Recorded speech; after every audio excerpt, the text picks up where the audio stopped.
Welcome to The Explainer. Today, we're breaking down a really important new government scheme for women in Maharashtra. It's called the Majhi Ladki Bahin Yojana, and we're going to walk you through exactly how to apply for it, step by step. So, what's this all about? Well, it's simple. We're talking about a direct payment of 1,500 rupees every single month. That's a pretty big deal, so let's make absolutely sure you know how to claim it without hitting any roadblocks. Here's our game plan. We'll start with what the scheme is. Then we'll check your eligibility, gather up your documents, walk through the application itself, cover the crucial steps for after you apply, and finally show you how to check your status. Ready? Let's get into it. Okay, let's kick things off with Section 1. Before we dive into the nitty-gritty of forms and paperwork, what is this Yojana actually trying to do? At its heart, the scheme is all about empowerment. The whole idea is to give women a real boost by providing that regular, direct financial support, which helps with everything from economic independence to health and nutrition. All right, Section 2. And honestly, this is the most important first step you can take. Before you even think about filling out a form, let's see if you actually qualify. Okay, let's break this down. On the left side, we've got who's in. You have to be a permanent resident of Maharashtra, between 21 and 65 years old, with a family income under 2.5 lakhs. Now look to the right. This is who's out. If anyone in your family pays income tax, has a permanent government job, owns a four-wheeler, and yeah, tractors don't count, so that's good, you won't be eligible. Same goes if you're already getting 1,500 rupees or more from another government scheme. So you've gone through the list and you're eligible? Fantastic. Now for Section 3. Think of this part as getting all your ingredients ready before you start cooking. Having your paperwork sorted out first will make the whole process so much smoother. Let's start with the big 3. First, your Aadhaar card. And listen, this is a non-negotiable. It must be linked to your mobile number to get that all-important OTP. Next up, address proof. A domicile certificate is ideal, but they do give you other options. A ration card or voter ID that's more than 15 years old will work, and so will a school leaving or birth certificate. And finally, you'll need that official income certificate from the Tahsildar.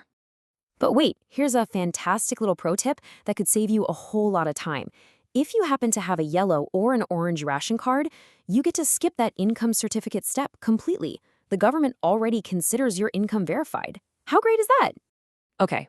To finish off your document toolkit, you'll need a clear photo or scan of your bank passbook, specifically the page that shows your name, account number, and the IFSC code.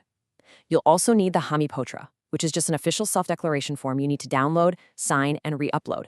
And last but not least, a simple, recent photo of yourself. All right, on to Section 4. You've got all your documents ready to go. Now it's time for the main event, actually applying for the scheme. The best way to do this is through the official online portal. You'll go to the website, create a new account, and then log in. From there, it's pretty straightforward. You'll fill in all your details, upload the documents we just talked about, and then hit submit. You'll get an application ID sent to you by SMS. Make sure you save that number. Now, if you're not too comfortable with applying online or just need a little help, don't worry about it. You can absolutely do this in person. Just visit any of these authorized centers like your local Anganwadi Sevika or an Aple Sarkar Seva Kendra, and they can help you with the whole process. Okay, Section 5, and I need you to listen closely here because this is so important. Hitting that submit button is not the final step. To actually get the money into your account, there are 2 more mandatory things you have to do. Seriously, this is where so many people get tripped up. They submit the application and then just wait, wondering why the payment never arrives. It's almost always because they've missed these next 2 steps, so let's make sure that doesn't happen to you. The first thing you need to do is something called EYC. It sounds technical, but it's really just an online identity check. You'll log into the portal, enter your Aadhaar number, get a one-time password on your phone, and verify it. It's that simple, but it is absolutely mandatory. If you skip this, your payments will be put on hold. So let's say you've done everything right. Application is in, EKYC is complete, but the money still isn't showing up. What gives? Well, this brings us to the #1 technical reason that beneficiaries don't get their money even when they've been approved. It's called NPCI mapping, or sometimes Aadhaar seeding.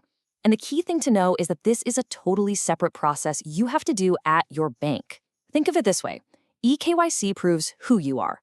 This NPCI mapping tells the government where to send the money. Without it, the payment has nowhere to go. The good news is, fixing this is easy. You can start by checking your status online at the UIDAI website. If it shows it's not active or it's linked to the wrong bank account, you have to physically go to your bank branch. Ask them specifically for the Aadhaar seating or NPCI mapping form for government benefits. Fill it out and submit it. This small step is absolutely vital. All right, let's move into our final section. After all that work, you're obviously going to want to track your applications and see what's going on. Let's see how to do that. When you log into the portal, you'll see one of these 4 statuses. Pending just means you need to be patient and check back in a week or so. Approved is fantastic news. That's your cue to double-check that your eKYC and bank linking are done.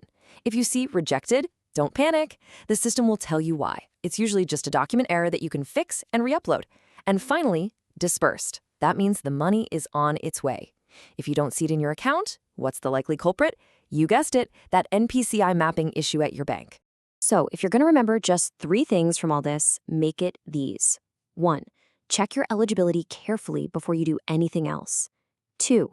Remember that hitting submit is not the end. You must complete both eKYC and the NPCI bank linking. And 3. If your application gets rejected, it's usually fixable. Just check the reason and re-upload what they need.